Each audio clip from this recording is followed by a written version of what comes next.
BJP Karnataka ಪ್ರಜಾಪರ ವೇದಿಕೆ ರಾಜ್ಯಾಧ್ಯಕ್ಷರು.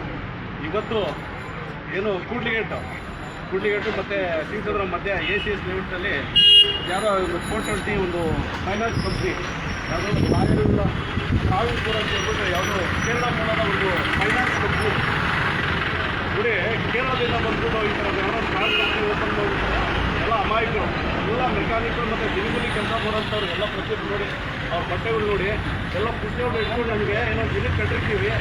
ಶಾಲಾ ಮಕ್ಕಳಿಗೆ ಏನೋ ಅವ್ರ ಮಕ್ಕಳಿಗೆ ಶಾಲೆಯ ಒಂದು ಫೀಸ್ ಕಟ್ಟೋದಕ್ಕೋಸ್ಕರನೋ ಅಥವಾ ಮನೆ ಬಾಡಿಗೆಗೋ ಮತ್ತೊಂದಕ್ಕೆ ಆಗುತ್ತೆ ಅಂತ ಹೇಳ್ಬಿಟ್ಟು ದಿನಕ್ಕೆ 150 ರೂಪಾಯಿಂದ ಹಿಡಿದು 100, 200, 300, 500 ರೂಪಾಯಿವರೆಗೂ ಕಟ್ಟಿದ್ದಾರೆ. ನೋಡಿದ್ರೆ ಇಲ್ಲಿ ರಾತ್ರಿ ಬೀಗ ಹಾಕೊಂಡೋಗುವಂಥ ಕೆಲಸ ಮಾಡಿದ್ದಾರೆ ಈ ಫ್ರಾಡ್ ಕಂಪ್ನಿ. ಇದಕ್ಕೆ ಸಂಬಂಧಪಟ್ಟಂಗೆ ಈ ಒಂದು ಲಿಮಿಟಲ್ಲಿ ಏನು ನಮ್ಮ ತಾಲೂಕಿನವರ ಪೊಲೀಸ್ ಠಾಣೆಯವರಾಗಿರ್ಬೋದು, ಪೊಲೀಸ್ ಇಲಾಖೆಯವರಾಗಿರ್ಬೋದು, ಹಾಗೆ ಅಲ್ಲೂ ಒಂದು ಕಂಪ್ಲೇಂಟ್ ಮಾಡಿ ಮತ್ತು ಲೇಬರ್ ಏನು ಕಾರ್ಮಿಕ ಒಂದು ಇದರಲ್ಲಿ ಕಂಪ್ಲೇಂಟ್ ಮಾಡೋವಂಥ ಕೆಲಸ ಈ ಒಂದು ಕಾರ್ಮಿಕರಿಂದ ನಾವು ಮಾಡಿರ್ತೀವಿ.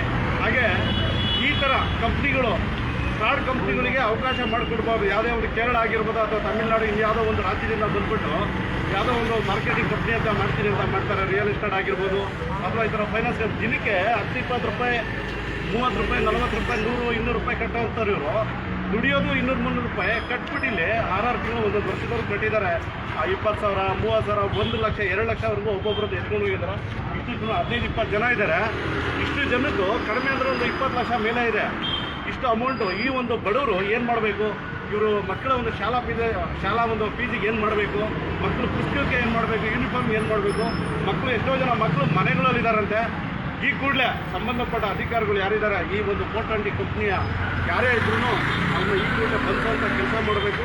ನಾವು ಠಾಣೆಗೆ ಹೋಗಿ ದೂರು ಕೊಡುವಂಥ ಕೆಲಸ ಮಾಡ್ತೀವಿ ಮತ್ತು ಲೇಬರ್ ಆಫೀಸ್ಗೆ ಹೋಗ್ಬಿಟ್ಟು ದೂರು ಕೊಡುವಂಥ ಕೆಲಸನ ಮಾಡಿಸ್ತೀವಿ. ಇವತ್ತು ಈ ಥರ ಒಂದು ಕಂಪ್ನಿಗಳಿಗೆ ದಯವಿಟ್ಟು ಯಾರಿದ್ದೀರೋ ನಮ್ಮ ಕನ್ನಡ ಮನಸ್ಸುಗಳು, ಕನ್ನಡಿಗರು ಅಥವಾ ಬಡ ಕಾರ್ಮಿಕರು, ಮೆಕ್ಯಾನಿಕ್ಗಳಾಗಿರ್ಬೋದು, ತರಕಾರಿ ವ್ಯಾಪಾರಿಗಳಾಗಿರ್ಬೋದು, ಬೀದಿ ವ್ಯಾಪಾರಿಗಳಾಗಿರ್ಬೋದು, ಯಾವುದೇ ಒಂದು ಅಂಗಡಿಯ ಒಂದು ವ್ಯಾಪಾರಿಗಳಾಗಿರ್ಬೋದು, ದಯವಿಟ್ಟು ಈ ಥರ ಒಂದು 420 ಕಂಪ್ನಿಗಳಿಗೆ ಯೋಚನೆ ಮಾಡಿ ತಿಳ್ಕೊಂಡು ಬಂದಿರತಕ್ಕಂಥ ಒಂದು ವ್ಯಕ್ತಿಗಳ ಒಂದು ಸಂಪರ್ಕದಿಂದ ಈ ಥರ ಒಂದು 420 ಕಂಪ್ನಿಗಳನ್ನ ತಿಳ್ಕೊಂಡು ದುಡ್ಡು ಕೆಲಸ ಮಾಡಿ.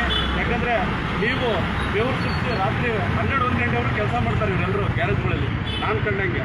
ಯಾಕಂದರೆ ಬೆಳಿಗ್ಗೆ 9:30 ಗಂಟೆಗೆ ಬಂದರೆ ರಾತ್ರಿ 11-12 ಗಂಟೆವರೆಗೂ ಕೆಲಸ ಮಾಡಿ ತಂದು ಕಟ್ಬಿಟ್ರೆ ಅಮೌಂಟ್ನ ರಾತ್ರಿ ಎತ್ಕೊಂಡು ಓಡೋದಂಥ ಕೆಲಸ ಮಾಡಿದ್ದಾರೆ. ಆದಷ್ಟು ಈ ಒಂದು ಫ್ರಾಡ್ ಕಂಪ್ನಿ ಮೇಲ್ಗಡೆ ತೋರಿಸಿ ಈ ಕಂಪ್ನಿಯವರಿಗೆ ಹಿಡಿಯೋಂಥ ಅವ್ರನ್ನ ಏನೋ ಬಂಧಿಸೋಂಥ ಕೆಲಸ ನಮ್ಮ ಪೊಲೀಸ್ ಇಲಾಖೆಯಿಂದ ಮಾಡಿಸೋಂಥ ಕೆಲಸ ನಾವು ಮಾಡೇ ಮಾಡ್ತೀವಿ.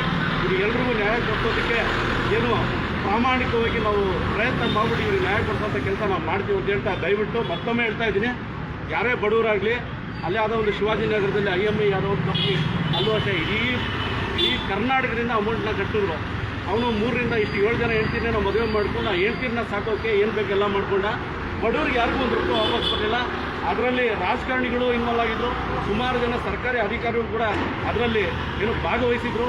ಆ ಒಂದು ಹಗರಣದಲ್ಲಿ ಹಿನ್ನೆಲೆ ಇತ್ತು. ಆದ್ರೂ ಅವ್ರು ಯಾರಿಗೂ ಬಂಧಿಸೋಂಥ ಕೆಲಸ 1 ರೂಪಾಯಿ ಕೊಡಿಸೋಂಥ ಕೆಲಸ ಆಗಿಲ್ಲ. ಮತ್ತೆ ಇದು ಇಲ್ಲಿ ಎಲ್ಲೋ ಒಂದು ಕಡೆ ಪಾಪ ದಿನಕೂಲಿ ಕಾರ್ಮಿಕರಿಗೆ ಈ ಥರ ಮೋಸ ಆಗಿದೆ. ನಾವು ನ್ಯಾಯ ಕೊಡಿಸೋಂಥ ಕೆಲಸ ಮಾಡ್ತೀವಿ. ದಯವಿಟ್ಟು ಈ ಥರ 420 ಕಂಪ್ನಿಗಳಿಗೆ ಹಣವನ್ನು ಕಟ್ಟುವಂಥ ಕೆಲಸ ಮಾಡಿಬಿಡಿ ಅಂತ ಹೇಳ್ತಾ ನಾನು ನಿಮಗೆ ಕಳೆಯ ಮನವಿ ಮಾಡ್ತಾ ನಾನು ಮಾತು ಮುಗಿಸ್ತೀನಿ. ಜೈ ಹಿಂದ್, ಜೈ ಕರ್ನಾಟಕ. ಎಲ್ರಿಗೂ ನ್ಯಾಯ ಸಿಗಲಿ. ಜಯವಾಗಲಿ, ಜಯವಾಗಲಿ.